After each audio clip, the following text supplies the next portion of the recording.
Thought That Counts podcast originated from my participation in the Thought That Counts slot on my local radio station, where I was a frequent guest until the host and producer passed away a few years ago. While the slot still airs today without my involvement, I'm now continuing its legacy by building upon the format of 5 concise audio tips on emotional intelligence and associated topics into this new season of podcasts. The Thought That Counts. We like to think we're in control. We make conscious decisions weighing up the pros and cons to define our own destiny. However, the power of unconscious priming is far more pervasive than you might imagine. Priming is the process by which exposure to a stimulus influences your subsequent thoughts, feelings, and behaviour, often without your awareness. Think about it. Have you ever walked into a room and suddenly felt a certain mood without knowing why? Or made a purchase you later regretted, feeling like you were somehow persuaded but can't pinpoint how? Our brains are constantly making associations. We link words, images, and experiences together, creating a vast web of interconnected concepts. When we encounter a prime, a word, image, or even a subtle cue in our environment, it activates related concepts in our minds, influencing how we perceive and interact with the world. Understanding priming is crucial because it reveals the limitations of our conscious control. We're constantly being nudged and influenced by forces we don't even recognize.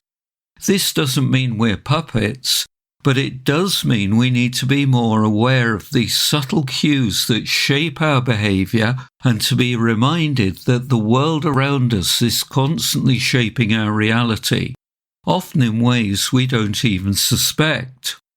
Priming is the art of making you crave that one specific snack you saw in an advertisement 3 hours ago. The Thought That Counts.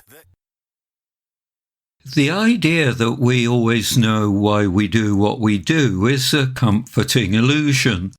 We believe we know ourselves intimately, including our motivations and the reasons behind our choices. But what if I told you that you're likely lying to yourself more often than you realise, and that you're often completely unaware of it? This isn't about conscious deception. It's about the fascinating and sometimes unsettling phenomenon of confabulation, the creation of false narratives to explain our feelings, decisions, and even our past, without even realizing we're doing it. Our brains are wired to make sense of the world, to find patterns and create narratives.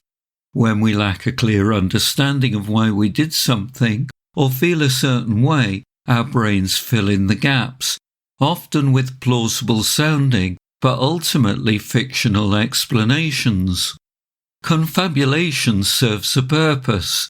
It helps us maintain a sense of self-consistency and control, enabling us to navigate the world without constantly questioning our motives. However, it can also lead to self-deception and hinder personal growth if we're not willing to acknowledge the possibility that our internal narratives might not be entirely accurate. By understanding the phenomenon of confabulation, we can develop a more nuanced understanding of ourselves and others. It's not about becoming hypervigilant about every thought and action, but rather about cultivating a healthy dose of self-doubt and recognizing the limitations of our own self-awareness. Have you ever had a memory so vivid yet so wrong? That's confabulation doing its best to keep life interesting. The Thought That Counts. We like to believe our opinions are carefully constructed, the product of years of thoughtful consideration and objective analysis.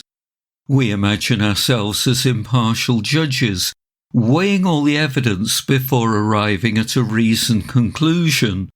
But the truth is, our opinions are often less about objective reality and more about something far more insidious: confirmation bias. Confirmation bias is the tendency to seek out, interpret, and remember information that confirms our existing beliefs, whilst conveniently ignoring or downplaying anything that challenges them. This selective exposure creates the illusion that our opinions are based on solid evidence. After all, everywhere we look, we see information that supports our point of view. But this is a distorted picture of reality. We're only seeing one side of the story, carefully manufactured by our own biases. It can lead to polarization, making it harder to understand opposing viewpoints and find common ground. It can also reinforce harmful stereotypes and prejudices. It's a reminder that the world is complex and nuanced, and that our own perceptions are often coloured by our pre-existing beliefs. Stepping beyond our limiting viewpoints, even if it's only just occasionally, can broaden our horizons and lead to a deeper understanding of the world around us. If at first you don't succeed, blame it on confirmation bias and try again with more selective evidence. The thought that counts. Have you ever learned something new and then almost immediately felt like you knew it all along? You might even wonder why it took you so long to figure it out in the first place. This just isn't you. It's a common trick that our minds play called hindsight bias, and it can significantly distort how we perceive our own learning process. Hindsight bias is the tendency to believe, after an event has occurred, that we accurately predicted it beforehand. Our brains are constantly trying to make sense of the world and create coherent narratives. Hindsight bias helps us to do this by smoothing out the rough edges of our learning process. After we learn a new fact, concept, or skill, our brains conveniently rewrite our memories, making it seem like we possess that knowledge all along. We minimize the surprise or confusion we might have initially felt and exaggerate how confident we were in our previous understanding, even if it was completely wrong. This makes us feel more competent and in control, and it's even a bit of self-deception. It's a reminder that learning is a journey, not a destination, and that even the most obvious truths were once unknown. In hindsight, it's easy to see that hindsight bias was going to happen.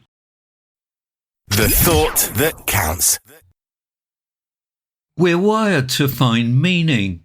We crave explanations, connections, and stories that make sense of the world around us. But this desire for meaning can sometimes lead us astray, causing us to see patterns where none exist. This is the essence of the Texas Sharpshooter fallacy, and it's a trap we can all fall into.